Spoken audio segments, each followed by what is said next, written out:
All right. And he's playing the old knight f3, g3, bishop g2, a new favorite of GMs, along with the London system. Rose into prominence. This system here is, to me, very logical, and so is what I've played against knight f3, g3, bishop g2 over the years. Now, when I was playing in tournaments, GMs didn't usually... This wasn't like a popular opening among top GMs, so there wasn't the kind of new explosion of opening theory there was, but there were a lot of players who were seeking to avoid opening theory who were playing like this, and you would encounter lots of 22, 23, 2400 players playing like this. So I've had some experience playing this, and to me it's logical to erect my pawns where they block this bishop on g2, and then to get my bishop out of the pawn chain, preparing to play e6 or e5 at some point with the bishop out there. Especially with knight d7 probably coming, and then the bishop would be blocked on c8.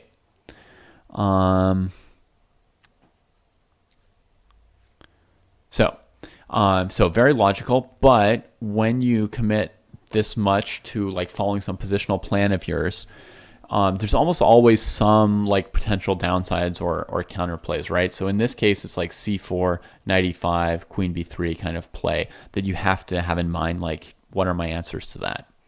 And yeah, so Wesley plays the column e6, so he can withstand this pressure. He will definitely hold on to the d5 square. And if c takes d, he might even be planning to play e takes d, so that, you know, queen b3 and knight e5, there's no queen a4s, and etc. But anyway, Loek doesn't trade on d5. He just castles, knight f6, d3, bishop d6, castles here. Very solid for black. You know, you would expect the plan for white would be to follow up with e4. Putting pressure here and threatening the pawn fork, and see how black handles that space grab by white. Why such a defensive opening for white, though? It's not really that defensive. It's just he got quick development, and then he left the center fluid.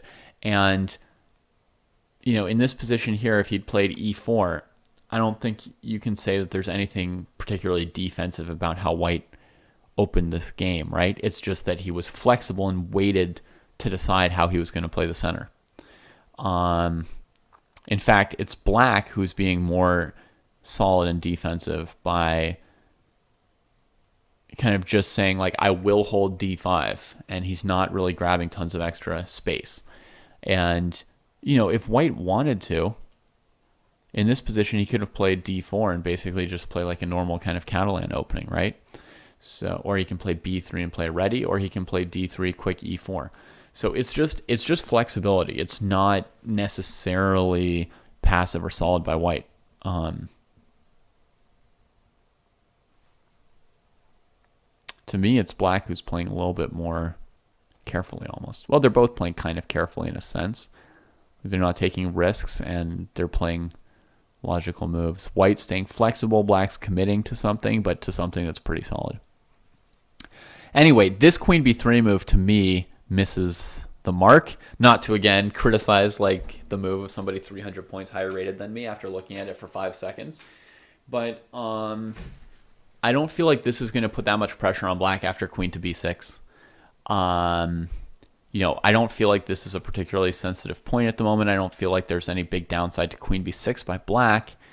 So I'm not sure how queen b3 is good for white. I think allowing a quick queen trade on b3 or b6 doesn't put like theoretical pressure on the opponent to gain an opening advantage. It creates a certain kind of position. If you think you're better than your opponent at it, then you can go for this kind of queen trade. If you really enjoy playing these positions, you can go for it.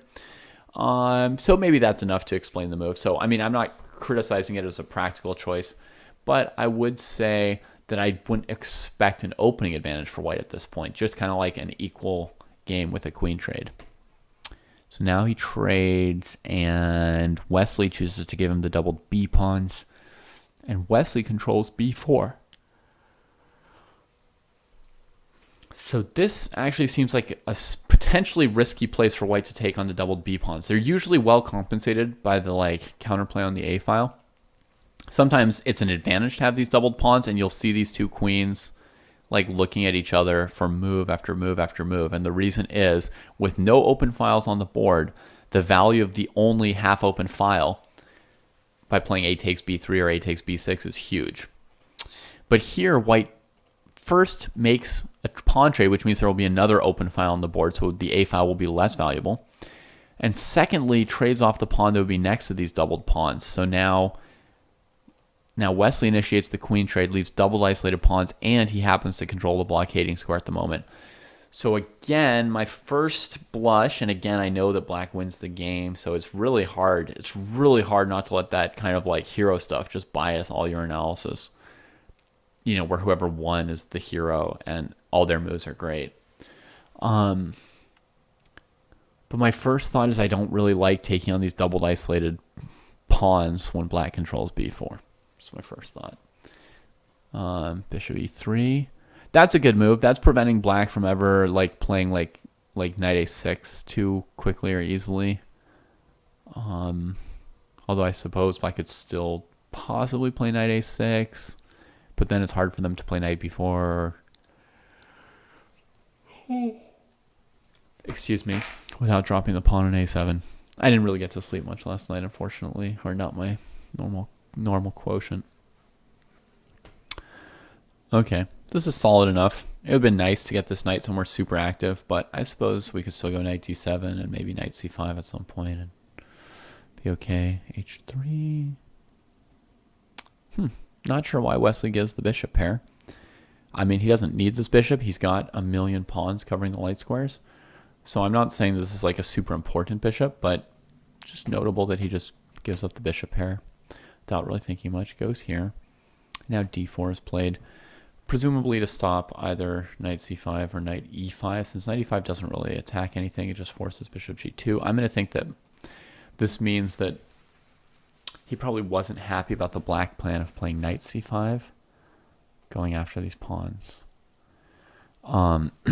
So I'm going to guess that probably was a good plan for black. And so he's stopping it. I mean, I don't think black's threatening to play c5 with d4 because on c5, white has knight d5. So it seems like black really wants to keep this pawn structure solid and just maneuver with the knights. So d4 stops knight c5. That makes sense. Now let's see, what does Wesley want to do from this position? I'm curious what the plan is. He can't really attack this because he doesn't have bishop c2. He doesn't have knight a5. What's the plan? What's the plan?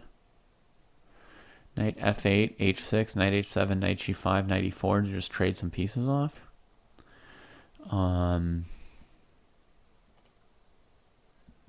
Maybe knight e4 without all that, allowing white to possibly trade and change the structure. Because this bishop doesn't have much of anywhere to go. So you go knight e4, d e4, bishop g4. You'd want to have f5 controlled. Okay. G6. Okay, so one of my plans I think he's not going for, since g6 makes h6 a lot harder. But this might mean that he's going for knight e4 next move. So white needs to make space for this bishop, I think. But doesn't. Allows knight e4, so now trading on e4 is not very desirable for white. And now white's bishop on f3 is no good. So I think this knight e4 is a good plan. I wonder if white had any way to actually stop it.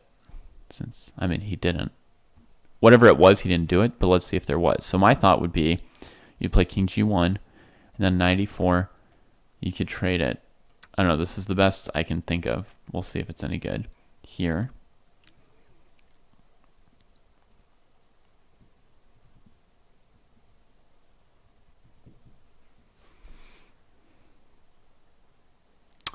Wesley So analyzed the whole game, and it's on YouTube. That sounds fun.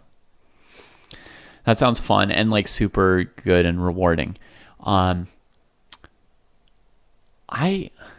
whatever reason, I like to like struggle with these games first on my own before seeing what the good players think about them. Usually, I'm not saying that's like a better approach to anything or whatever. Like, maybe I could learn a lot faster if I just watched more videos of, Svidler analyzes a lot of his games online for free from his tournaments, and I could watch his analyses. I could see I could spend more time watching Wesley So's comments too. But I don't know, somehow I have this amount of time that I have for chess, and I like to spend a lot of it just taking a look at it myself.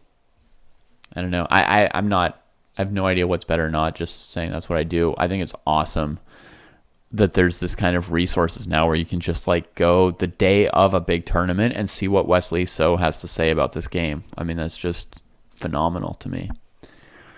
So here, this bishop's a little bit blocked in by this pawn. It's hard to play f3 because the bishop takes g3 hanging, right?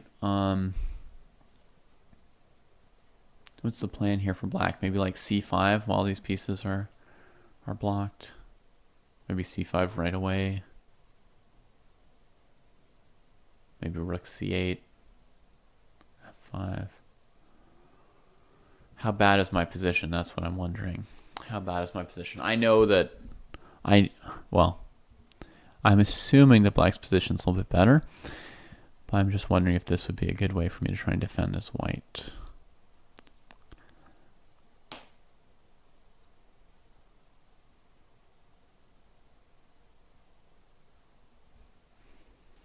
Okay, black to play, black to play.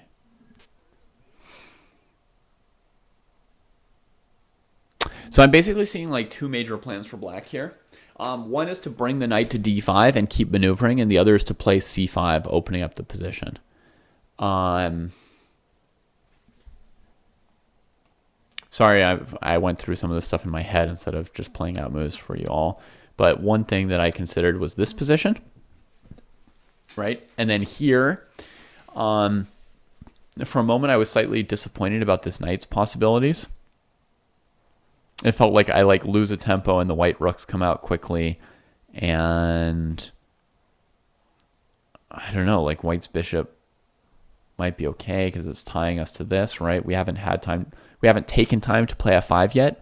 So that means if there's any kind of a fight for the c file, I can't play rook c8 because this is hanging. So this position suddenly, it's black's much worse or something. That's crazy, right?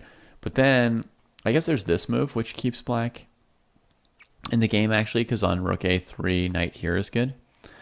I don't know how good. Certainly playable.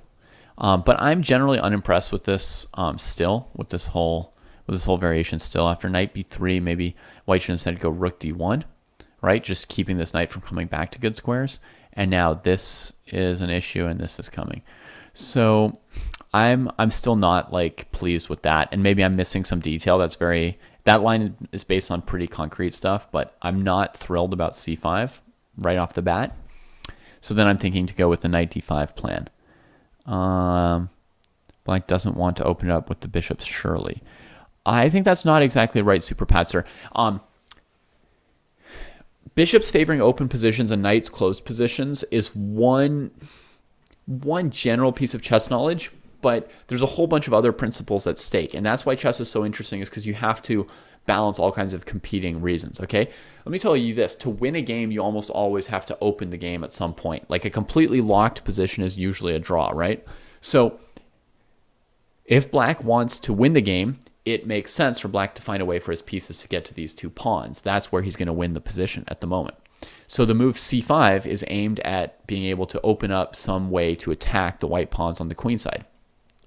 Additionally, there's a plan of trying to lock in a bishop on the king side by keeping a strong pawn on e4. Again, if the bishop were locked in on g2, the way you would then perhaps try to exploit this would be by opening the queen side, whether or not you have knights or bishops or rooks.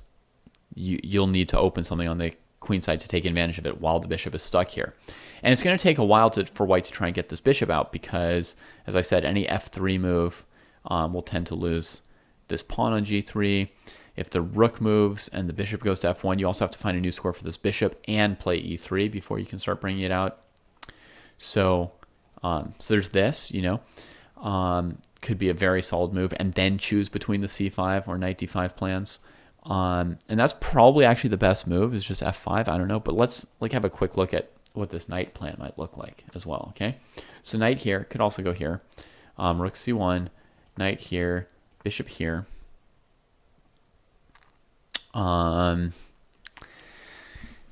And now what's the follow-up? Unfortunately, I don't really have the c5 break. I don't really see how to go after this. So now I'm feeling like my breaks are e3 or f4. And again, you're like, what? My bishop, like the other guy's got the bishop pair. Now you're trying to open the king side, where letting his bishop out. But I don't see any other way to try and fight for my advantage. Actually, I could play e3 right away because I'm just noticing this tactic that I can take on d2, threatening this, and then win a piece. So I could play e3 right away, and white takes in some way, let's say here. And now I can take here or here. I'm going to take here. And now I'm threatening bishop takes g3. And I'm threatening knight g2, king g2, rook e2. So now I'm winning a pawn here immediately. The best white can do is give opposite colored bishops, I guess, with something like this and this. I don't even know what white's supposed to do here, but I'm obviously winning like at least a pawn, possibly even two here. So the fact that white has opposite colored bishops is probably not enough to draw this game, since he's going to be down at least one pawn, maybe two, and he's got these things. So just as an example. So that plan there, e3, I think is actually good. It's a nice follow-up. So rook c1 didn't work out the best. Yeah, I can try some other defensive arrangement for white. I'm playing with keeping in mind the idea of playing e3 and bishop f1 at some point for white.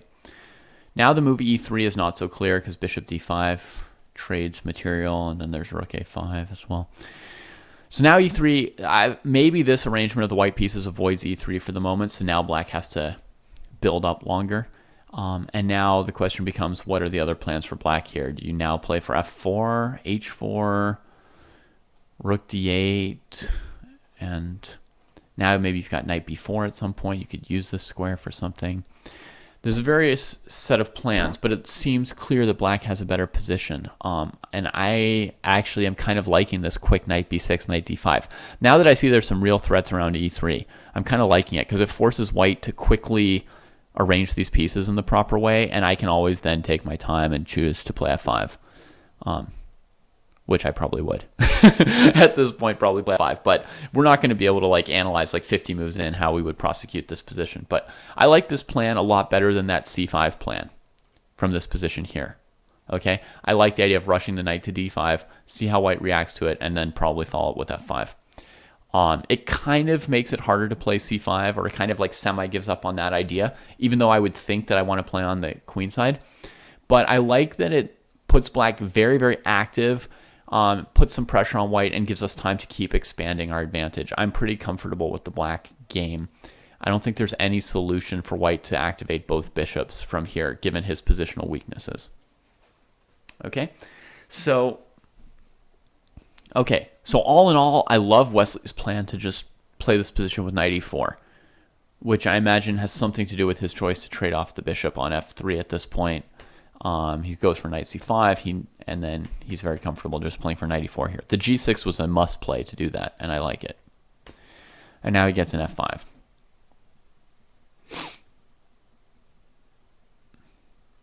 All right. So he gets an f5. He's got tons of space. Now if white ever takes on e4, he can choose which way to recapture. And it's a lot of... there's just not much counterplay for white here.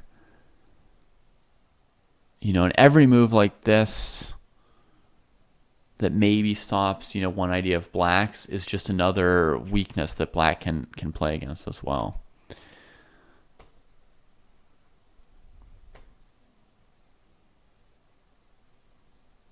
And now he comfortably gains some space over here and finds a way for his rook to attack the b pawns. Oof. That's rough. I like this move too. I mean, yeah. You're happy to play this move if you can. You can always defend it with bishop b4. It gains some extra space and gives you this idea. But the timing is sweet. I feel like Van Wely didn't even offer any resistance, honestly, from the opening into the middle game here. Like, I feel like he just handed Wesley an advantage and didn't even contest it. But again, the whole hero syndrome. Okay, so here. Interestingly, now that White has played e3, he doesn't change the pawn structure, just letting the bishop come out. He instead insists on having like the really good knight, so that if White trades, White has to fight with the bad bishop against the good bishop. And if White doesn't trade, this knight can maybe hold its own against the bishop from this square here. Yeah, the bishop on h6 is not a good bishop. White kept it out of his pawn chain so that it wouldn't be completely restricted in that sense, but it's still just blocked out by its pawn chain and stuck to a different area of the board because of that. It has no targets, and yeah, black can play around it. It's definitely a bad bishop. So if White traded, it's good bishop versus bad bishop for sure. Oh, and White did trade. Okay. So now he takes.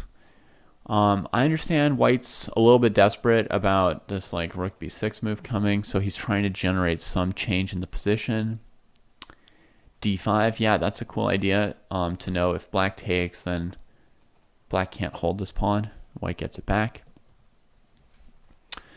So Wesley plays c5. He's still trying to create he's trying to keep the position narrow at the moment. Narrow, like less open files, so that he can just take advantage of this idea. And he can put this rook here, and he can double rooks on the b file even, if you guys see what I mean. And White just doesn't have the space to hunker down and defend these b pawns. So, yeah, so just keeps it narrow. h5. Yeah, so Van Wely is doing the opposite. He tried to open a file with d5, so there would be something happening other than the inexorable munching of these b pawns, and now he's trying to open this other file. But I don't think he'll get through it. Now if king g7, he plays bishop check, chasing the king off somewhere, and then moves the bishop back, still trying to penetrate with the rook. So so Wesley actually has to play bishop e5 to cover bishop f6. Now, this is desirable anyway to get on this file. I mean, honestly, even here, like, this move could have been desirable, bishop e5, right? Just take, as soon as this d pawn is moved, getting onto this most desirable diagonal. But the way he's going to end the game is by doing this, so the faster he does it, the less time White has for counterplay. So now he does this because it's stopping bishop f6. Okay, attempted counterplay with this. That makes sense. Here. I think he's going to have to play rook d3. I don't see how else he's dealing with this pawn. And if c4, d7, rook d3 is too late. So he does it right away. d7. He's got to defend that with his bishop. So actually Van Wely generated some tricky tactics here, right? Like if he were playing one of us, maybe somehow we would lose to this passed d pawn in conjunction with like bishop f6, rook h8 or h7. Slick. b3. That's high class. That's high class. You can't take, and meanwhile he's stopping both a4 and c4, the two moves that black wants to play. That's really sweet. So black plays b5, and now he'll be able to play c4, a4 anyway. Yeah, here, takes, here.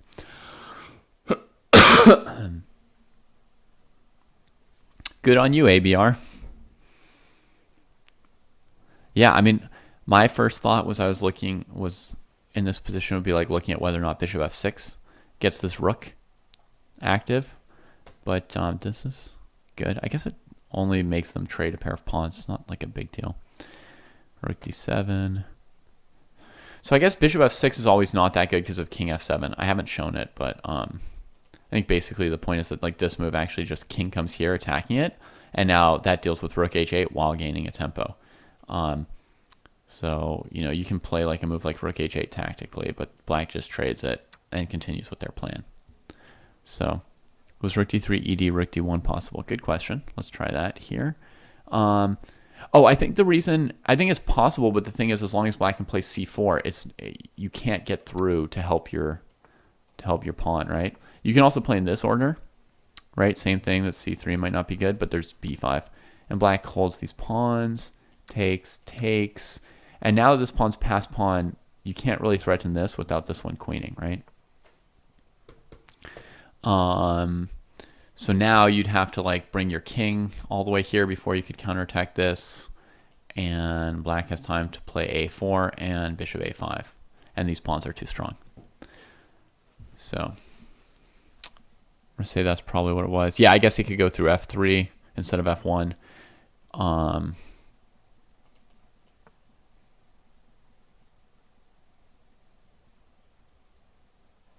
Yeah. Maybe what black goes for is running this a pawn. Because while you're fighting your king in here, this is pretty big.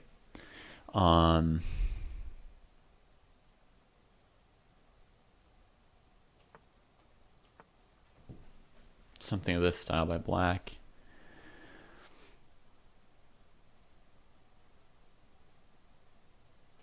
Although again, it's messy. I don't know for sure if what I'm doing is any good.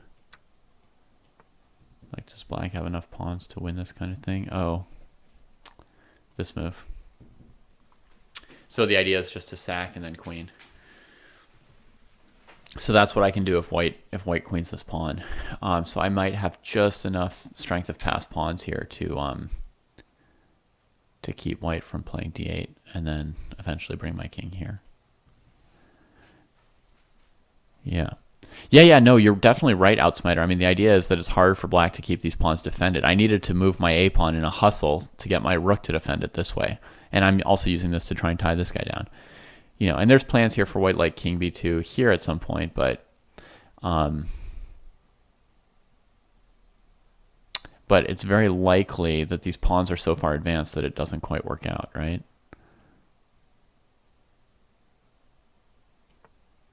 So now a couple options.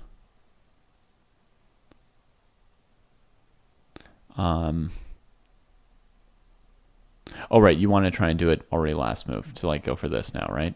Yeah, I mean, I was going to do it on the next move, and it'll be pretty similar, but okay. Here, and now we can actually play out this endgame, right, and find out if it's good or not.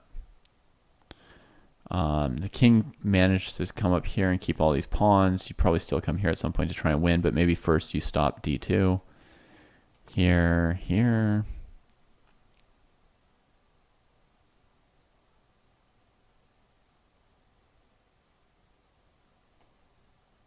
And I should have gone to f5 here because actually I'm headed to e2.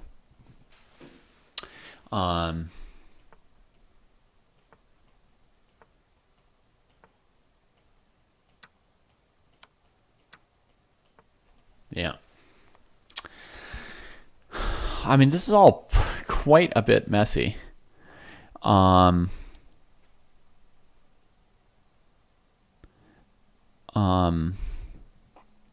This is all quite a bit messy, but my guess is that it favors black. But the point is to see just what degree of messiness there can be, right? And this was your idea of rook takes d3, and was not at all easy to refute this. We haven't refuted it yet, right? Like, if you think how many variations we'd have to calculate to back all this up, it's pretty intense. So b3 was played, and b5, so he still plays this. And I guess the c4 pawn can't be held, so Van Wely keeps the disadvantage to one pawn. But this bishop's very strong now, as we've been talking about, right? Like limiting this and controlling the queening square here and just being on the longest diagonals.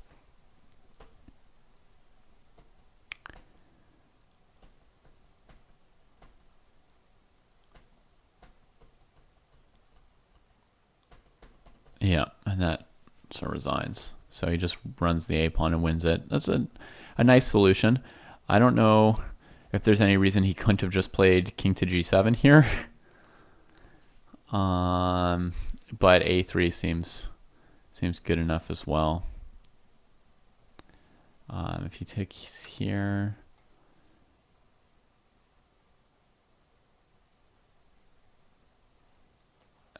something like this, and this, and this, and this. Can black hold this pawn here? Yeah, like this. If rook h5, rook f8, and if rook h6 first, now you can't come here because of this, plus there's this rook here, and here, and here. I don't know, maybe there's still a little bit of a fight to this, since black's low on pawns, but I would guess that black can keep at least one pawn and win this somehow. I don't know. It's closer than what he went for, which was this position. The pawn's just queening and costing him a rook. Yeah, and resigns. Okay, well, that was, to me, kind of like a teaching game from Wesley. I mean, just like a really, like he was just given an advantage, and then he just showed, like, here's exactly how you win with this advantage. We have a question about rook takes e3 on move 15. And at move 15 for black, where most engines would fail to see the concept rook takes e3. I didn't even consider that. I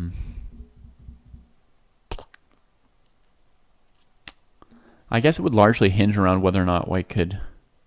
I just don't like it, honestly. I don't like rook takes e3. That bishop's not like a good bishop. And I love the plan Wesley played of g6 knight e4. So maybe you can enlighten us as to what the concept is behind rook e3. I understand white has terrible pawns afterwards, and the black's position looks fine after rook takes e3. I just don't see that as like the way I would try to win the game versus just g6 knight e4 f5. I love exactly how Wesley played this game.